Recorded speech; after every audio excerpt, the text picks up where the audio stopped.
अस्सलाम वालेकुम नाज़रीन, मैं हूं उमर और नाज़रीन आज मैं आपको फिर लेकर आया हूं जापान के गांव में। ये है गिफू हाशिमा का एरिया। तो यहां की वॉक करेंगे, मैं आपको दिखाता हूं कि जापान के गांव कैसे होते हैं। तो नाज़रीन ये है गिफू प्रीफेक्चर का हाशिमा का एरिया। और जापान के आप कहीं पे भी जाएं आपको इसी तरह के गाँव नज़र आते हैं। तो आज हम इस एरिया की वॉक करेंगे और आपको इंशाल्लाह ऐसे ही फील होगा कि जिस तरह आप मेरे साथ जापान में हैं। आप देख सकते हैं कंक्रीट के ब्लॉक के साथ, ये जापान में ब्लॉक बहुत ज़्यादा मिलते हैं। ये इससे इन्होंने फेंस बनाई होती है और वहाँ पे खेती बाड़ी हो रही है। तो ये भी बहुत सारी सब्जियाँ वगैरह मुख्तलिफ लगाई हुई हैं और ये लोगों के खेत हैं। और वो हैं जापान के घर, जो पुराने पुराने गांव में घर होते हैं वो इस तरह के होते हैं। और ये आप देख सकते हैं ये हैं चावलों की फसलें। तो क्योंकि अभी सितंबर है और चावलों की फसलें जो सी हैं ये लगी हुई हैं। और यहाँ पे आप देख सकते हैं ये खड़ा है ट्रैक्टर और पीछे इन्होंने बनाया हुआ है इसका पूरा गोदाम। तो यहाँ पे इस गोदाम के अंदर मुख्तलिफ मशीनरीज़ वगैरह इन्होंने संभाली होती हैं। रोड्स तो आपको हर तरफ जापान में साफ़ मिलेंगी, चाहे आप गांव के एरिया में भी आ जाएं, इसी तरह साफ़ सुथरी रोड इन्होंने बनाई होती हैं। और ये लाइंस वगैरह भी जब ये ख़राब हो जाती हैं तो इसको दोबारा से साफ़ किया जाता है और बिल्कुल लाइंस वगैरह भी नहीं बन जाती। तो ये फसलें देखें आप,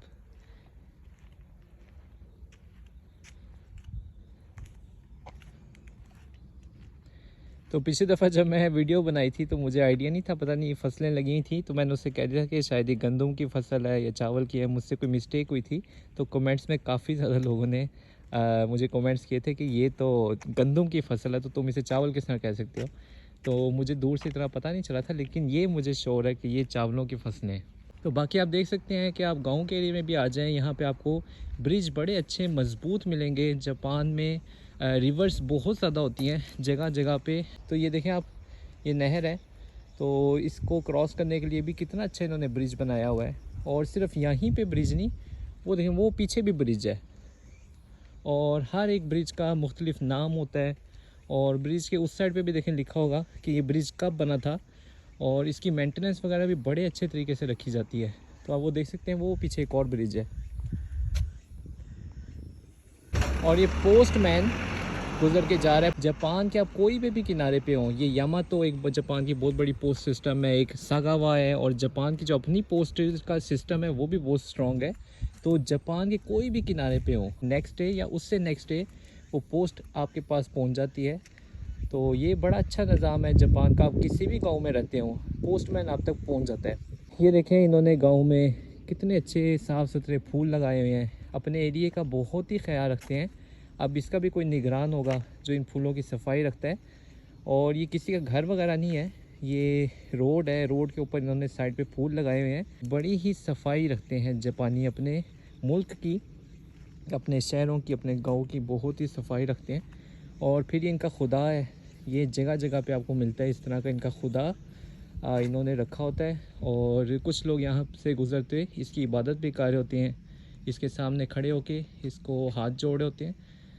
तो ये इनका खुदा है। फिर ये एरिया किसी ना किसी चीज़ से मशहूर है, किसी की याद में एक बहुत बड़ा सिंबल है जिन्होंने पत्थरों के साथ बना के लगाया हुआ है। फिर ये देखें, ये बनाया हुआ इन्होंने खेतों के पानी को कंट्रोल करने के लिए जगह बनाई है। अगर इसको घुमाते हैं तो यहाँ से दरवाज़ा खुल जाता है और पानी नहर की तरफ चला जाता है। और यहाँ पे जाने के लिए भी देखें इन्होंने सीढ़ियाँ बनाई है कंक्रीट की। और ये दरवाज़ा इस वक्त खुला हुआ है, आप देख सकते हैं दरवाज़ा खुला है तो पानी गुजरता हुआ जा रहा है। तो खेतों के पानी को कंट्रोल करने के लिए मेरा ख्याल है, मुझे खेती बाड़ी के बारे में इतना पता नहीं है, लेकिन अक्सर मैं देख रहा होता हूँ लोग जापानी से हाथ से घुमा रहे होते हैं। तो खेतों के पानी को इस तरह इन्होंने कंट्रोल करने के लिए यहाँ पे सिस्टम लगाया हुआ है। और फिर आप देख सकते हैं ये गैस के बम्बे लगे हुए हैं, जो कि घर के अंदर जो गैस वगैरह इस्तेमाल होती है वो इससे होती है। जापान में जो सिटी वगैरह के एरिया में आप जाएंगे वहाँ पे इस तरह के बम्बे नहीं होते, वो गैस अंडरग्राउंड होती है। लेकिन अगर आप गांव के एरिया में आते हैं तो वहाँ पे गैस अंडरग्राउंड नहीं आती, इसलिए इन्होंने ये बम्बे के साइज़ को, गैस के बम्बे होते हैं उससे इस्तेमाल करते हैं। तो आगे चलते जाते हैं। जब ये यहाँ की ग्रीनरी जब बढ़ जाती है तो इसको काटने वाले भी लोग होते हैं, वो सिटी की तरफ से हायर होते हैं। मुख्तलिफ़ कंपनियों को ठेका दिया होता है कि जब ये जगह बढ़ जाएगी तो आपने इसको कट करना है। तो ब्रिज क्रॉस करते हुए आगे चलते हैं और देखें ये खंबा लगा हुआ है इलाके का ऐलान करने के लिए। अगर कोई इलाके में कोई ऐलान होना होता है, जिस तरह फेस्टिवल होते हैं, कोई ज़रूरी ऐलान हो कि कब होना है, कहाँ पे होना है, तो यहाँ पे वो होता है। अगर अल्लाह ना करे कोई एमरजेंसी हो तो यहाँ से ऐलान होता है, तो इस गाँव वाले लोगों को उसके बारे में पता चल जाता है। फिर आप देख सकते हैं यहाँ पे एहतियात के लिए हर जगह जगह पे शीशे लगे होते हैं, ये गोल वाले। तो गाड़ियों की जो ड्राइविंग है इसमें भी बहुत ही ख्याल रखा जाता है। जापान में कहीं पे भी आप हो आपको वेंडिंग मशीन मिलेगी, और ये वेंडिंग मशीन देखें 100 येन की है। 100 येन से आप कोई सा भी जूस निकाल सकते हैं, ठंडी ठंडी।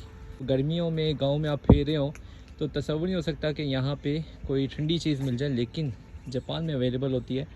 और फिर ये बोर्ड है इस एरिए का, यहाँ पे ज़रूरी ऐलान वगैरह हो तो वो यहाँ पे लगा देते हैं। इस एरिए का बोर्ड बनाया हुआ है। तो सिस्टम इनका बहुत अच्छा होता है जापानियों का, अपनी यूनिटी इनकी बहुत ज़्यादा है। अगर इलाके में कोई भी नया बंदा आता है, कोई रहने के लिए आता है, तो उसकी रजिस्ट्रेशन होती है पहले। उसके घर में आसपास के लोग आते हैं, पूछते हैं आप कहाँ से हो, क्या करते हो। फिर ये अखबार वाले हैं जो कि अखबार डालते जा रहे हैं।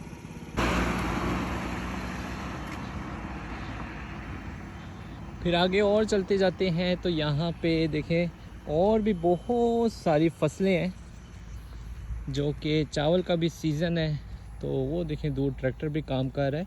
और लोग ये बहुत पूछते हैं कि जापान में खंबे देखें, ये आप सिटी एरिया में भी जाए ना तो आपको खंबे इसी तरह ज़मीन के ऊपर नज़र आते हैं। इसका रीज़न ये है कि जापान में अर्थक्वेक बहुत ज़्यादा आता है, सुनामी भी कभी कभी आ जाती है। जब ज़लज़ले आते हैं तो अंडरग्राउंड अगर सिस्टम हो तो उसको सही करना बड़ा ही प्रॉब्लम होती है।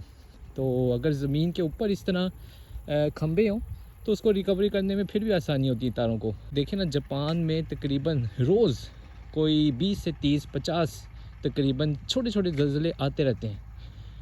तो उसमें कोई मसला हो तो ज़मीन के अंदर रिकवर करना बड़ा मुश्किल होता है। तो इस तरह इन्होंने ज़मीन के ऊपर खंबे लगाए हुए हैं। फिर बाकी ये घर हैं जापानी, देखें अपने घरों को भी बड़े प्यार से रखते हैं, इसकी ग्रीनरी का बहुत ख्याल रखते हैं। आप गौर से देखेंगे तो काफ़ी सारे आपको यहाँ पे दरख्त वगैरह नज़र आएंगे। अपने घर के आसपास एक दरख्त बड़े प्यार से लगाते हैं।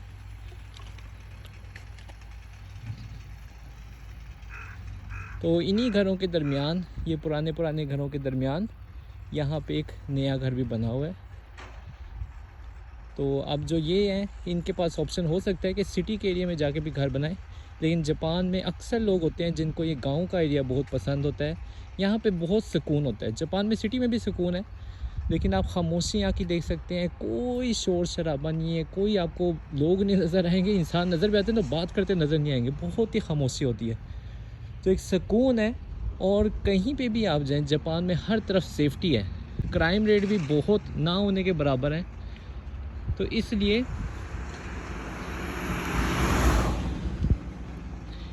लोग गाँव में रहना भी काफ़ी पसंद करते हैं।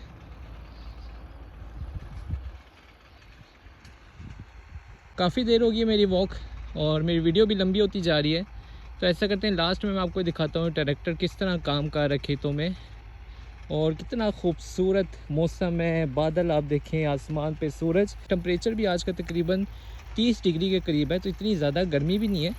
इसी तरह देखें ये होते हैं जापान के गाँव। दूर दूर आपको थोड़ी थोड़ी बिल्डिंग भी नज़र आ रही होंगी, और यहाँ से तकरीबन आप अगर 2-3 किलोमीटर दूर जाएँ तो आपको शॉपिंग सेंटर वगैरह भी मिल जाएगा।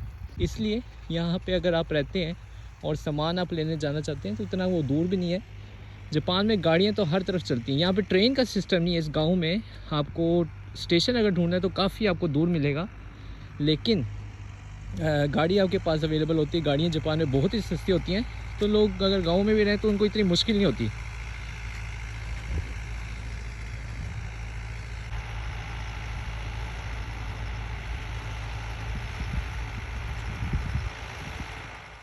तो नाज़रीन ये थी आज की वीडियो। उम्मीद करता हूँ आपको आज की वीडियो पसंद आई होगी। वैसे इतनी गर्मी नहीं थी, लेकिन पसीना फिर भी काफ़ी ज़्यादा आ रहा है क्योंकि धूप डायरेक्ट लग रही है। तो मौसम वैसे बहुत ही अच्छा है। सितंबर का महीना है और मौसम अच्छा होता जा रहा है। तो मिलते हैं फिर इंशाल्लाह और वीडियो में। इंशाल्लाह मैं आप तक जापान की और इन्फॉर्मेशन पहुँचाता रहूँगा, जापान आपको दिखाता रहूँगा। आज के लिए मुझे दीजिए इजाज़त। अल्लाह हाफिज़। एक मिनट मैं दोबारा चेक कर लूँ, चावल ही है ना ये? मुझे गलती ना लगी हो। पिछली दफ़ा मेरी वीडियो में बहुत लोगों ने कमेंट किया था कि मैं गंदम को चावल कह दिया था, भैया पता नहीं चावल को गंदम कह दिया था क्या था। तो